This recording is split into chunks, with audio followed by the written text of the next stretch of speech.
कहानी की शुरुआत होती है जंगल में शिकारियों की एक टीम से, जिन्होंने कई सारे जानवरों को मार दिया था और ये सभी शिकारी जानवरों का शिकार करके उनकी खालों को निकालकर शहर में बेचा करते थे। ये लोग खालों को बांधकर बस यहाँ से निकलने की तैयारी करने ही वाले थे कि तभी जंगल के आदिवासी लोग इन पर हमला कर देते हैं और इन्हें चारों तरफ से घेर लेते हैं। जंगल के आदिवासी लोग बहुत ज्यादा गुस्से में होते हैं और इन पर तीर बरसाना शुरू कर देते हैं, जिससे शिकारी टीम के बहुत सारे लोग मारे जाते हैं। और ये आदिवासी कबीला इसलिए हमला करता है क्योंकि उनका जो सरदार होता है उसकी बेटी को किसी ने किडनैप कर लिया था और उन आदिवासी लोगों को लगता है कि ये इन्हीं शिकारी लोगों का काम है। ये लोग भी उन आदिवासियों से मुकाबला करते हैं, पर आदिवासी तादाद में ज्यादा होते हैं, इसलिए ये लोग उनका मुकाबला नहीं कर पाते और इनके कई सारे लोग मारे जाते हैं। अब शिकारी टीम के कैप्टन को भी समझ आ चुका था कि अगर आदिवासियों से लड़ेंगे तो हम सब मारे जाएंगे, इसलिए वो अपनी टीम से कहता है कि जितनी खाल हो सके उठाओ और उन्हें लेकर जल्दी से बोट पर चले जाओ। यहाँ मूवी का मेन कैरेक्टर ग्लास अपने बेटे के पास आता है और उसे जल्दी से बोट तक पहुंचने को कहता है। तभी ये लोग देखते हैं कि आदिवासी लोगों का एक और बड़ा ग्रुप आ रहा है,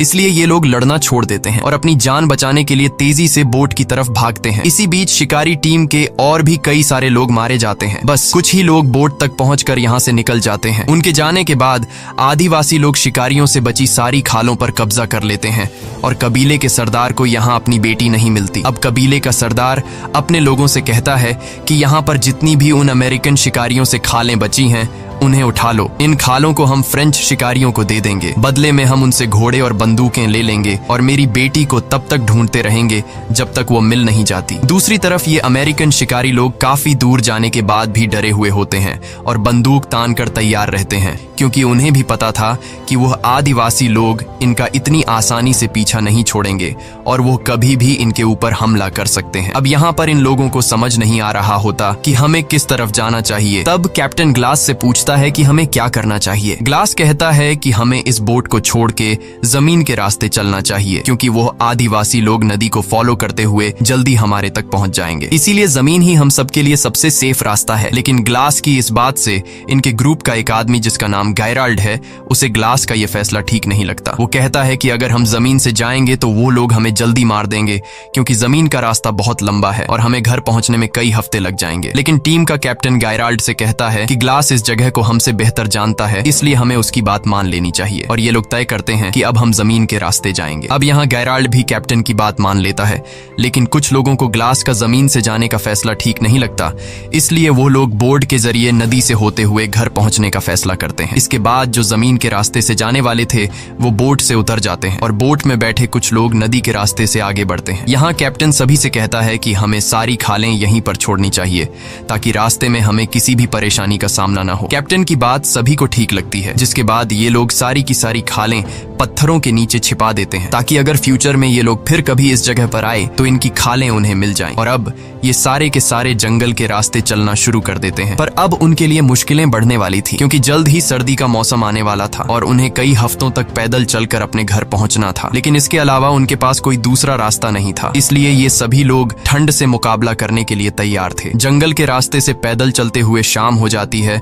और अब ये लोग एक जगह पर रुककर रात यहीं पर गुजारने का फैसला करते हैं। कुछ देर बाद रात हो जाती है और ये सभी जंगल में सो जाते हैं। अगली सुबह हम देखते हैं कि जो लोग ग्लास के जमीन के रास्ते से पैदल चलने का फैसला गलत समझ रहे थे, अब उन लोगों को अपनी गलती का पछतावा होता है। वो आदिवासी लोग आकर उन्हें मार देते हैं और आदिवासी लोग समझ जाते हैं कि कुछ लोग जंगल के रास्ते से पैदल निकल गए, इसलिए ये लोग पूरे जंगल में फैल जाते हैं उन बचे हुए अमेरिकन शिकारियों को ढूंढने। एक आदिवासी को जमीन पर चलने वाले अमेरिकन शिकारियों के पैरों के निशान भी मिल जाते हैं। वह आकर अपने कबीले के सरदार को बताता है। कबीले के सरदार को लगता है कि मेरी बेटी उन्हीं के पास है और अब ये आदिवासी लोग पैरों के निशान को फॉलो करते हुए उनके पीछे जाते हैं। इधर ये लोग लगातार कई घंटों से पैदल जंगल के रास्ते से आगे बढ़ते हैं और ये लोग काफी ज्यादा थक जाते हैं, इसलिए ये लोग कुछ देर आराम करने के लिए यहीं पर डेरा जमा देते हैं और सभी आराम करने लगते हैं। सभी लोगों को भूख लगी हुई थी पर खाने के लिए कुछ भी नहीं था, इसलिए ग्लास शिकार ढूंढने जंगल में अकेला निकल पड़ता है। कुछ दूर आने के बाद उसे महसूस होता है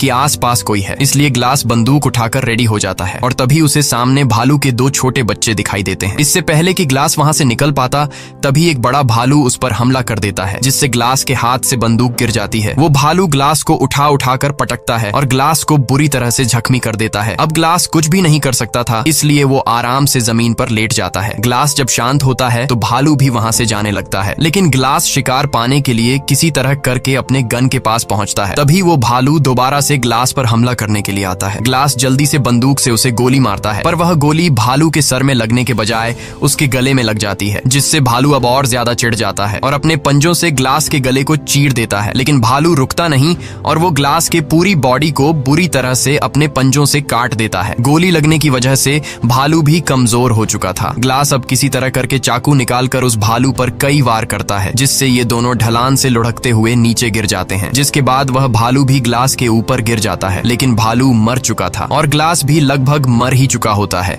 क्योंकि भालू ने उसका गला पूरी तरह से फाड़ दिया था और इसकी पूरी बॉडी पर गहरे जख्म थे। ग्लास बहुत ही ज्यादा तकलीफ में था। ग्लास ने जब भालू पर गोली चलाई थी तब गोली की आवाज उसके साथियों ने सुन ली थी, इसलिए ग्लास के साथी उसे ढूंढते हुए वहां पर पहुंच जाते हैं और वो देखते हैं कि ग्लास के ऊपर भालू गिरा हुआ है। वो बड़ी मुश्किल से भालू को उसके ऊपर से हटाते हैं और ग्लास को अपने साथ ले जाते हैं। अब उनमें से एक आदमी ग्लास के घावों को सीना शुरू करता है। दर्द के मारे ग्लास का बुरा हाल हो गया था। उसका गला बुरी तरह से कट चुका है और उसके पूरे बॉडी पर काफी गहरे जख्म हैं। ग्लास के जख्मों को देखते हुए ये लोग समझते हैं कि ग्लास अब जिंदा नहीं रह पाएगा और कुछ ही घंटों में उसकी मौत हो जाएगी। दूसरी तरफ आदिवासी कबीले का सरदार अमेरिकन शिकारियों से जो खालें बची हुई थीं, वो इन खालों को फ्रेंच शिकारियों को दे देता है, जिसके बदले वो उनसे बंदूकें और घोड़े ले लेता है, जिसका मतलब इन अमेरिकन शिकारियों यानी ग्लास और उसके साथियों के लिए मुश्किलें बढ़ने वाली थीं, क्योंकि इससे पहले ये आदिवासी तीर कमान से हमला किया करते थे, लेकिन अब आदिवासियों के पास घोड़े और बंदूकें भी आ गई थीं। अब ग्लास बुरी तरह से जख्मी होने की वजह से चल नहीं सकता था, इसलिए ये लोग ग्लास के लिए लकड़ी का एक स्ट्रेचर बनाते हैं। वो ग्लास को उसके ऊपर रखते हैं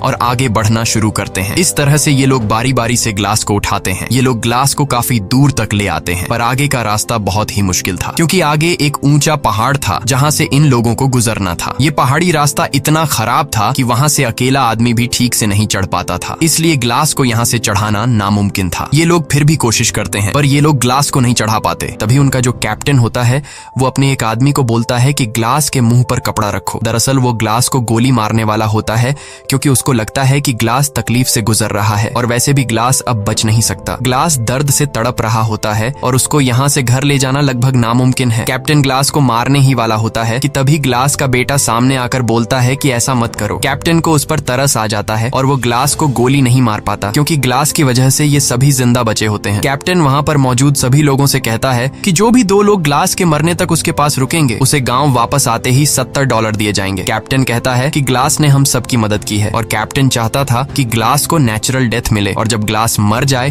तो उसका अंतिम संस्कार करके वो 2 लोग भी वापस आ जाएं। अब ग्लास का बेटा फौरन बोलता है कि मैं रुकूंगा, और वहाँ पर एक लड़का और होता है जिसका नाम फ्रेजर है। वो कहता है कि मैं रुकूंगा चाहे $70 मिले या ना मिले। अब ग्लास का बेटा हॉक और फ्रेजर दोनों उम्र में छोटे थे, इसलिए कैप्टन कहता है कि एक और आदमी भी इनके पास रहना चाहिए। यहाँ गेराल्ड सामने आकर बोलता है कि मैं रुकूंगा, पर $70 बहुत कम है। तब कैप्टन बोलता है ठीक है, $100 मिलेगा। और तभी जो ग्लास का बेटा और जो दूसरा लड़का होता है वो कहते हैं कि तुम हमारे डॉलर भी रख सकते हो। ये सुनकर गेराल्ड कहता है $300 काफी है, इससे मैं अपना घर खरीद सकता हूँ, और वैसे भी 2 से 3 दिनों की बात है, इससे ज्यादा दिन ग्लास जिंदा नहीं बच पाएगा। और गेराल्ड भी उनके साथ रुकने के लिए तैयार हो जाता है। अब ये 3 लोग ग्लास के पास यहाँ पर रुक जाते हैं और बाकी सब आगे निकल जाते हैं। गेराल्ड ग्लास के पास ही बैठ जाता है और ग्लास के मरने का इंतजार करने लगता है, लेकिन ग्लास मरने का नाम तक नहीं ले रहा होता। अगले दिन ग्लास का बेटा और वो दूसरा लड़का पेट भरने के लिए शिकार और पीने के लिए पानी लेने चले जाते हैं। तब गेराल्ड पास ही में एक घड़ा खोदने लग जाता है, लेकिन गेराल्ड ऐसा क्यों कर रहा है? क्या वह ग्लास को जिंदा दफनाने का सोच रहा है? ये तो हमें आगे ही पता चलेगा। इस तरह से और भी कई घंटे गुजर जाते हैं और जब गेराल्ड देखता है कि ग्लास अभी तक नहीं मरा, तब वो गुस्से से ग्लास के पास आता है और ग्लास से कहता है कि तुम मरते क्यों नहीं? तुम्हारी वजह से हम सबकी जान चली जाएगी, क्योंकि आदिवासी लोग अभी भी पागलों की तरह हमें ढूंढ रहे हैं, और अगर आदिवासी यहाँ पर आ गए तो वो हम सबको मार देंगे और तुम अपनी जान देकर अपने बेटे की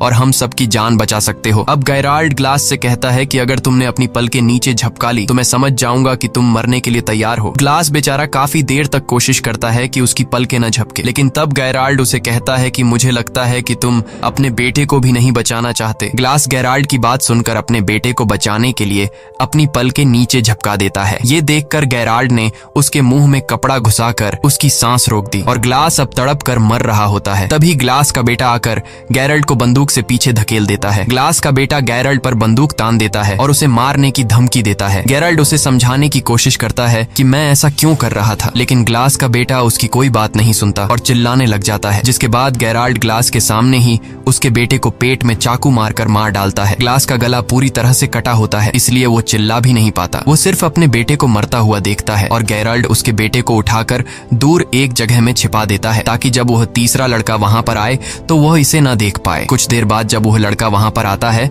वो गैराल्ड से पूछता है कि हॉक कहाँ है। तब गैराल्ड उसे बताता है कि वो आसपास ही होगा, थोड़ी देर में आ जाएगा। ग्लास बेचारा उस लड़के जिसका नाम ब्रीजर है उसे बताने की कोशिश करता है कि गैराल्ड ने मेरे बेटे को मारा है, पर वह बता नहीं पाता क्योंकि उसके मुंह से आवाज नहीं निकल सकती। अब रात होती है, गैराल्ड और ब्रीजर सो जाते हैं। अगली सुबह गैराल्ड ब्रीजर को जगाकर उससे झूठ बोलता है कि मैंने यहाँ से कुछ ही दूरी पर 20 आदिवासी कबीले के लोगों को हमारी तरफ तेजी से आते हुए देखा। अगर वो यहाँ तक पहुंचे तो हमारे टुकड़े टुकड़े कर देंगे। ये सुनकर ब्रीजर डर जाता है और बोलता है कि अगर हम चले गए तो ग्लास और उसके बेटे हॉक का क्या होगा, जिस पर गैरल्ड कहता है कि अगर हॉक जिंदा होगा तो हमें ढूंढ लेगा। फिर वो लड़का कहता है कि ग्लास अभी जिंदा है और हमने कैप्टन से वादा किया था कि ग्लास के मरने के बाद हम उसका अंतिम संस्कार पूरे रीति रिवाज से करके यहाँ से निकलेंगे। ये सुनने के बाद गैराल्ड ग्लास को पैरों से पकड़कर बहुत बुरी तरह से खींचता है। ग्लास के पूरे शरीर में घाव होते हैं और वो दर्द से चिल्ला रहा होता है। अब गैराल्ड ने एक दिन पहले जो कब्र खोदी थी उसमें ग्लास को जिंदा डाल देता है और ऊपर से मिट्टी डालना शुरू कर देता है। तब वो लड़का कहता है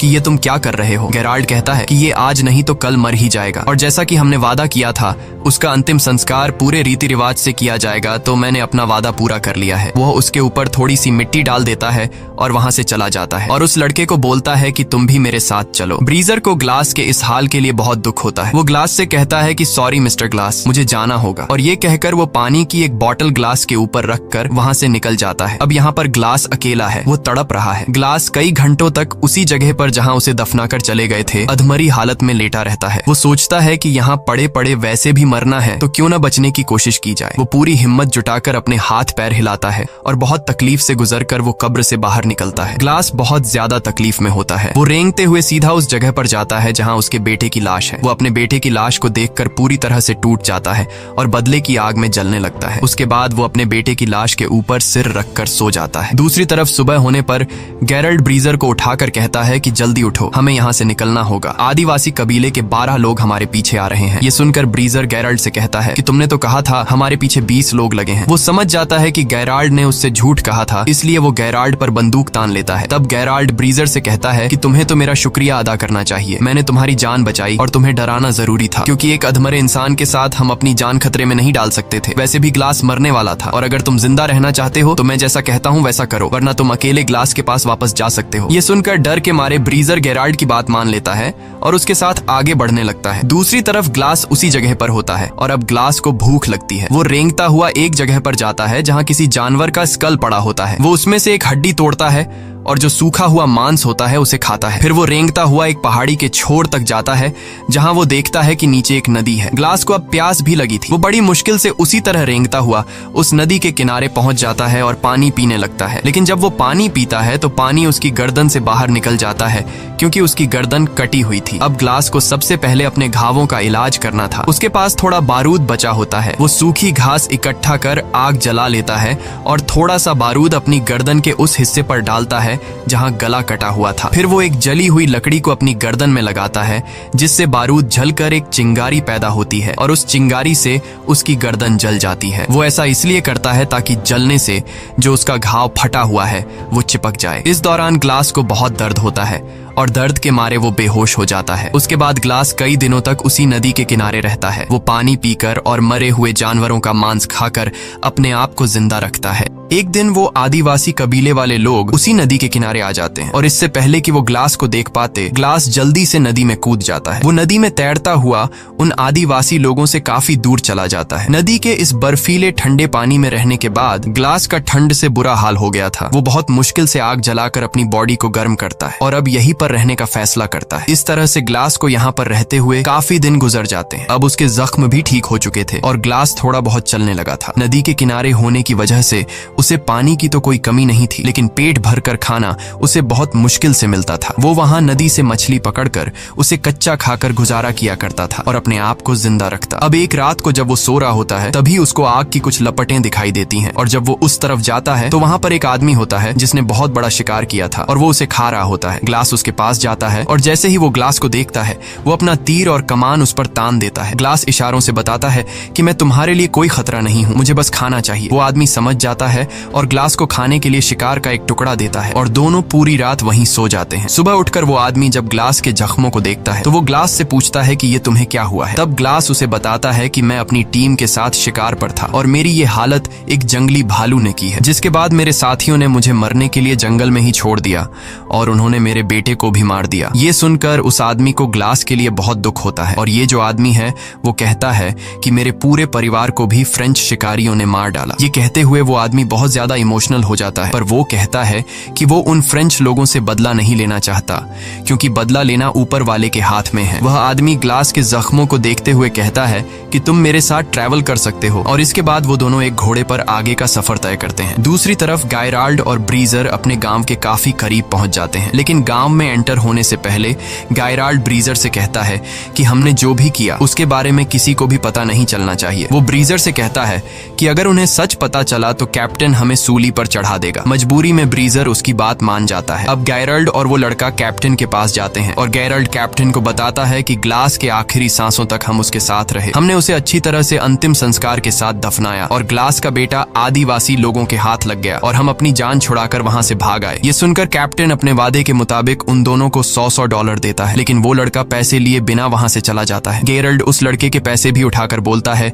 कि सफर में जो कुछ भी हुआ उससे ये लड़का सदमे में है, इसीलिए वो ऐसा कर रहा है और गेरल्ड भी वहां से बाहर निकल जाता है। दूसरी तरफ ग्लास बर्फ में उस आदमी के साथ आगे का सफर तय कर रहा होता है और तभी बर्फ का तूफान शुरू हो जाता है। ग्लास बीमार था और उसके जख्म सड़ रहे थे और इस वजह से वो बेहोश हो जाता है। इसके बाद वो आदमी ग्लास के लिए लकड़ी का एक छोटा सा झोपड़ा बनाता है और ग्लास के सारे कपड़े उतार कर उसे उसके अंदर रख देता है और उसे चारों तरफ से ढककर सामने आग जलाता है ताकि उसको गर्मी मिल सके। इस तरह से रात गुजर जाती है और अगली सुबह जब ग्लास उठता है तो वो चारों तरफ देखता है पर वो आदमी कहीं भी नहीं होता और जब वो थोड़ा आगे जाता है तो देखता है कि किसी ने उस आदमी को फांसी लगाकर पेड़ से लटका दिया है और वहीं कुछ दूरी पर ग्लास फ्रेंच शिकारियों को देखता है। ग्लास समझ जाता है कि इन्हीं लोगों ने उस आदमी को फांसी पर लटकाया है। अब ग्लास उनके घोड़ों तक पहुंचता है और वहां ग्लास देखता है कि एक फ्रेंच शिकारी एक लड़की के साथ रेप कर रहा है और ये लड़की कोई और नहीं बल्कि आदिवासी कबीले के सरदार की बेटी थी। असल में ये वही फ्रेंच शिकारी थे जिनसे आदिवासी कबीले के सरदार ने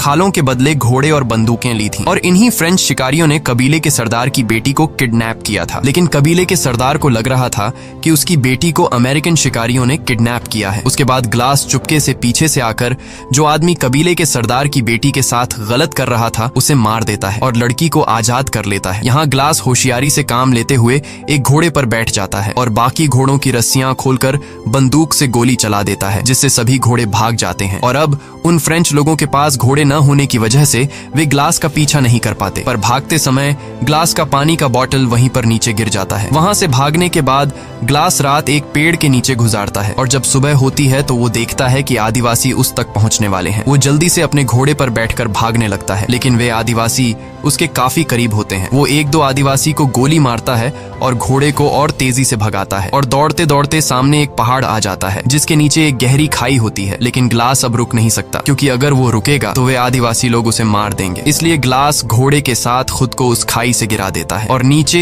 एक पेड़ से टकराता हुआ सीधा बर्फ में गिरता है। घोड़ा डायरेक्ट नीचे छोटे चट्टानों पर गिरने से मर जाता है, लेकिन ग्लास अभी भी जिंदा है क्योंकि वो पेड़ से टकराते हुए बर्फ की मोटी परत पर गिरता है, पर उसकी हालत अब काफी ज्यादा खराब होती है। तभी वहां तेज तूफान आता है और ठंड बहुत ज्यादा बढ़ जाती है। अब अगर ग्लास ने अपने लिए कोई गर्म जगह नहीं ढूंढी तो वो ठंड में जमकर मर जाएगा। अब ग्लास ठंड से बचने के लिए घोड़े के पेट को काटता है और उसके अंदर से सभी पार्ट्स बाहर निकालता है और रात को वहीं सो जाता है क्योंकि वो जानता है कि अगर वह बाहर रहा तो ठंड से मर जाएगा। वो किसी तरह पूरी रात उस घोड़े के पेट के अंदर गुजारता है। सुबह जब वो उठता है तो वो देखता है कि मौसम अब नॉर्मल हो चुका है और एक बार फिर से वो अपना सफर जारी रखता है। वहीं दूसरी तरफ हम देखते हैं कि जहां पर ग्लास को पहुंचना है, वहां एक फ्रेंच शिकारी आता है और वह अमेरिकन शिकारियों से मदद मांगता है। ये लोग उसे अंदर ले आते हैं। कैप्टन उससे पूछता है कि आखिर तुम्हारे साथ क्या हुआ? तो वह आदमी बताता है कि एक आदमी आया था जिसने हमारे कैप्टन को मार दिया और फिर उसने हमारे सभी घोड़ों को आजाद कर दिया। असल में यह आदमी ग्लास की बात कर रहा था और जो आदमी कबीले के सरदार की बेटी के साथ गलत कर रहा था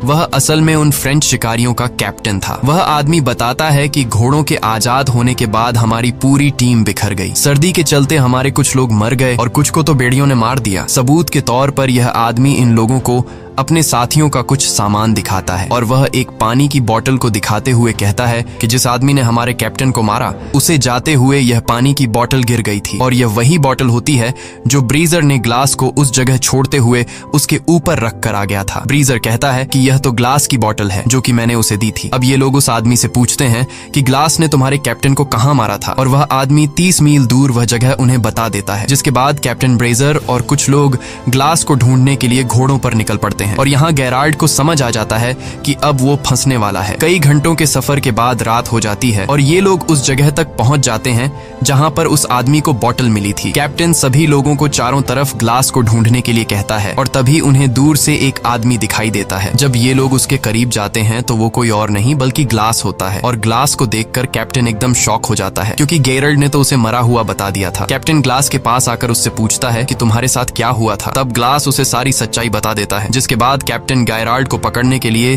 तेजी से वापस अपने गांव आता है और गेराल्ड को ढूंढता है, लेकिन गेराल्ड तिजोरी से सारा पैसा चुराकर भाग गया होता है। कैप्टन गुस्से में ब्रीजर को मारता है और अपने आदमियों से कहता है कि ब्रीजर को अरेस्ट कर लो, लेकिन ग्लास कैप्टन से कहता है कि इसमें ब्रीजर की कोई गलती नहीं थी। वहां जो कुछ भी हुआ ब्रीजर को उसके बारे में कुछ भी नहीं पता, इसलिए तुम उसे छोड़ दो। और अब कैप्टन यह तय करता है कि मैं गेराल्ड को पकड़ने के लिए जाऊंगा क्योंकि उसने ग्लास के बेटे का मर्डर किया और उसने पैसा भी चोरी किया। तब ग्लास बोलता है कि मैं भी तुम्हारे साथ जाऊंगा, लेकिन कैप्टन कहता है नहीं, तुम्हें अभी आराम की जरूरत है, मैं अकेले उसे मारने जाऊंगा। ग्लास कहता है नहीं, मैं उसके लिए बहुत दूर से सफर तय करके आया हूँ और उसे सिर्फ मैं मारूंगा। जिसके बाद कैप्टन ग्लास की बात मान लेता है और ये दोनों घोड़ों पर गेराल्ड को मारने निकल पड़ते हैं। ये दोनों गेराल्ड के घोड़े के पैरों के निशानों को फॉलो कर रहे होते हैं और काफी दूर तक जाने के बाद ये दोनों अपना अपना रास्ता बदल लेते हैं। कैप्टन ग्लास से कहता है कि तुम दाएं रास्ते से जाओ और मैं बाएं वाले रास्ते से जाऊंगा। अब ये दोनों एक दूसरे से अलग हो जाते हैं और जब कैप्टन गेराल्ड को ढूंढ रहा होता है तो गेराल्ड एक बड़े से पत्थर के पीछे से निकलता है और कैप्टन को गन पॉइंट पर लेकर कहता है कि कैप्टन तुम यहाँ पर क्या कर रहे हो। कैप्टन उसे कहता है कि तुम्हारे ऊपर खून का इल्जाम है, इसलिए तुम मेरे साथ चलो, लेकिन गेराल्ड नहीं मानता। अब जैसे ही कैप्टन जेब से बंदूक निकालकर उसे मारने ही वाला होता है तभी गेराल्ड कैप्टन को शूट कर लेता है, जिससे कैप्टन की मौत हो जाती है। गोली की आवाज सुनकर ग्लास उस तरफ आता है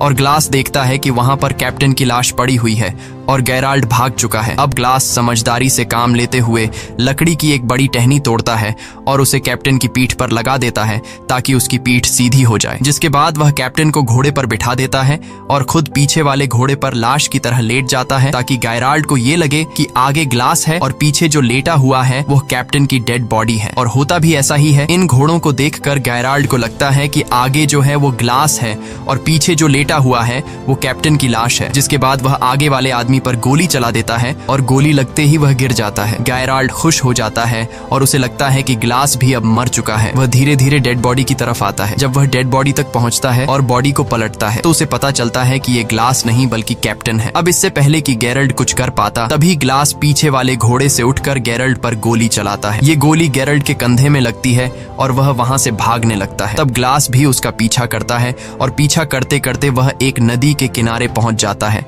जहां पर इन दोनों के बीच एक बड़ी फाइट होती है। ये दोनों ही एक दूसरे को बुरी तरह से घायल कर देते हैं और तभी हम देखते हैं कि नदी के उस पार वो आदिवासी कबीले वाले आ जाते हैं जो इन लोगों को मारना चाहते हैं। और जब ग्लास गेराल्ड को मारने वाला होता है तभी उसे उस आदमी की याद आती है जिसने उसे खाने के लिए मांस दिया था और बाद में फ्रेंच लोगों ने उसे सूली पर चढ़ा दिया था। उसने एक बार ग्लास से कहा था कि जो इंसान किसी दूसरे इंसान के साथ बुरा करता है उससे बदला लेने के बजाय ऊपर वाले के सहारे पर छोड़ देना चाहिए। इसलिए ग्लास भी गैराल्ड को नदी में छोड़ देता है। नदी में बहते हुए गैराल्ड दूसरी तरफ पहुंच जाता है, जहां वो आदिवासी उसे पकड़कर मार देते हैं और अब वे लोग नदी पार करके ग्लास की तरफ आते हैं, पर वे लोग ग्लास को कुछ नहीं कहते और ग्लास को वहां पर छोड़कर जाने लगते हैं। असल में कबीले के सरदार को उसकी बेटी मिल गई होती है और ये वही लड़की होती है जिसका रेप होते हुए एक बार ग्लास ने उसे फ्रेंच लोगों से बचाया था। ये लड़की अपने पिता को ग्लास के बारे में बताती है कि उसने मेरी जान बचाई थी और यही वजह होती है कि वे लोग ग्लास को वहां पर छोड़कर चले जाते हैं। इसी के साथ ये कहानी खत्म हो जाती है। अगर आपको वीडियो अच्छी लगी हो तो हमारे चैनल को सब्सक्राइब और वीडियो को लाइक जरूर कीजिएगा।